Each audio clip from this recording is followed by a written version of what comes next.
নমস্কার, ঘরে বাইরে অপর্ণায় তোমাদের সবাইকে স্বাগত জানাই।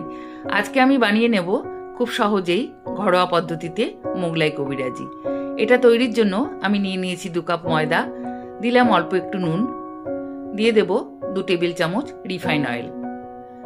এখন এটা ভালো করে মিশিয়ে আমি ময়ানটা তৈরি করে নেব। ময়ানটা রেডি হয়েছে কিনা আমি হাত দিয়ে মুঠো করে দেখে নিচ্ছি।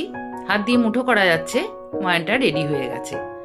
এখন আমি অল্প অল্প জল দিয়ে ময়দাটা মেখে আমি একটা ডো তৈরি করে নেব।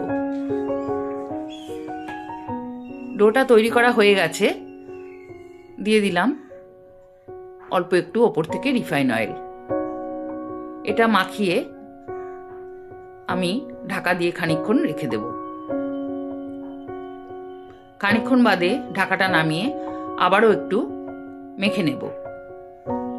ময়দাটা মেখে নিয়ে রেডি হয়ে গেছে। এখন আমি এর থেকে লেচি কেটে নেব। লেচিগুলো বেশি ছোটও হবে না, বেশি বড়ও হবে না।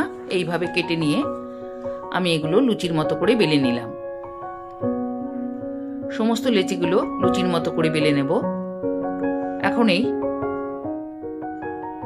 লুচিগুলোর মধ্যে আমি দিয়ে দিলাম মটন কিমার পুর।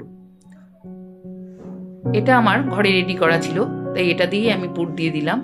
তোমরা ঘরে থাকা যে কোনো সবজি দিয়েই এর পুর দিতে পারো। হাতে একটু জল লাগিয়ে এটা আমি চারদিক থেকে ভালো করে মুড়ে দিচ্ছি।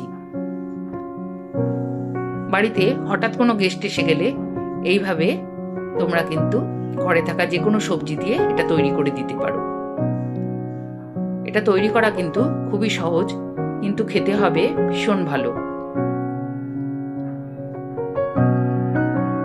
আমি সবকটা কবিরাজি এইভাবে আমি করে নেব।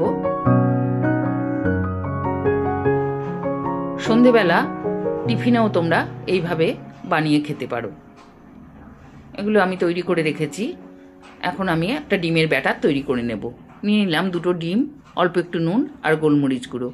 এটা মিশিয়ে নিয়ে এখন কবিরাজিগুলো তেল গরম করে ব্যাটারে ডুবিয়ে আমি এগুলো দিয়ে দিলাম। উপর থেকে আবারও একটু ডিমের ব্যাটার ছড়িয়ে দিলাম।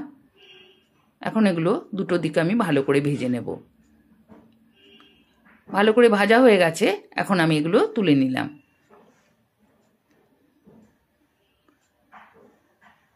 এখন এগুলো আমি সার্ভ করে দেব। এই রেসিপিটা তোমাদের যদি ভালো লেগে থাকে তাহলে অবশ্যই আমাকে একটা লাইক, শেয়ার করে কমেন্ট করে দিও। যে সমস্ত বন্ধুরা এখনও আমার চ্যানেলটাকে সাবস্ক্রাইব করনি তারা সাবস্ক্রাইব করে দিয়ে পাশে থাকা বেল আইকনটি প্রেস করে দেওয়ার অনুরোধ রইল, যাতে পরবর্তী রেসিপিগুলো সবার আগে তোমরা দেখতে পাও।